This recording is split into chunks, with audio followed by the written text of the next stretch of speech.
if I can be part of what helps you, but you do the major work or you make the final thing, you're gonna own it more.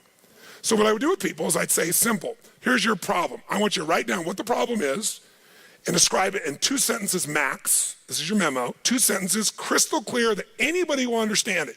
If you have to write more than 2 sentences, you have to tell them a paragraph, the question doesn't work. It has to be maximum of 2 sentences, ideally 1, so crystal clear, anybody can understand it. That's number 1. So you write that down. You write down, define the problem with precision, describe the problem or the request. And sometimes it's not a problem, sometimes it's a request. Can we turn the air conditioning up? Can we turn it down? Can we have lunch at whatever time? Can we do this? Can we do that? Whatever the request may be. So they write it down. Then the second thing I have them do is describe 3 solutions to their request or problems. 3, and I use keywords, 3 cost-effective, intelligent, viable solutions. Might be viable, time viable, resource viable, whatever the case may be, viability. So what are 3 intelligent, practical, viable solutions that you believe we can implement, to solve this or to meet this need? By the way, why do I have them come up with 3? Someone tell me why. 1 choice is no choice. 2 choices is a dilemma. Until you have 3 choices, you're not at choice. That's my rule in life. You may not like all the choices. Whenever you think you have 1 choice is no choice. If you got 2, you're in a dilemma. There's always at least 3 choices.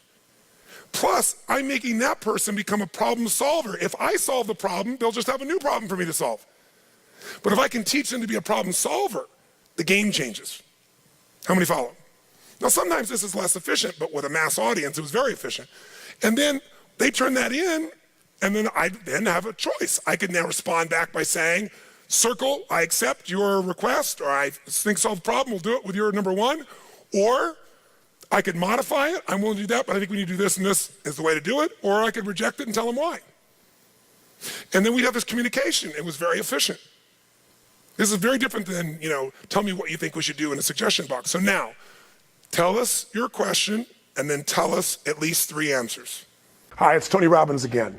Listen, people ask me all the time, if you really want to get lasting change, real results that stick around, what do you got to do? What are the most important things you've learned, Tony, in that area? And I tell people the most common thing people talk about is how they want to make a change in their life. But everybody wants a change, but nobody wants to work out. Everybody wants muscle, but nobody wants to train. See, one of the challenges that we have in our lives is we don't realize that the process of training ourselves, the process of conditioning ourselves actually feels incredible once you get that initial momentum. But most people don't. Why? Why do so many people say, well, I lost 100 pounds, the same 10 pounds 10 times, or they'll tell me, I'm on my 4th day without a cigarette, man, I'm doing really good. If you're counting the days, it's not lasting change. You're just counting the days you can tell people how long you lasted.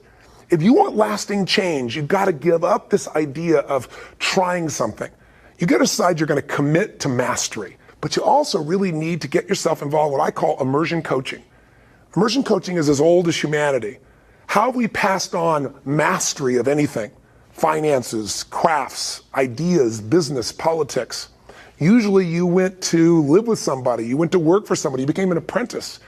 And maybe decades or years or decades of your life, you'd commit time to be around that person day and night so you could see and feel all the little distinctions that make them so masterful at what they do. Today, people have no patience. We all want it right now. And people don't only not commit to mastery, but they rarely even find a real mentor or coach. They think they have all the answers, they try a few things, if it doesn't work, they run to something else. If you want a great jump in the quality of your life, an extraordinary jump in the quality of your life, you got to set yourself up to win. You got to set yourself up with a process that allows you to consistently grow, consistently enjoy your life, and consistently produce the results that you're really after. And I don't care what area of life you want to change, coaching is one of the most valuable tools in the world.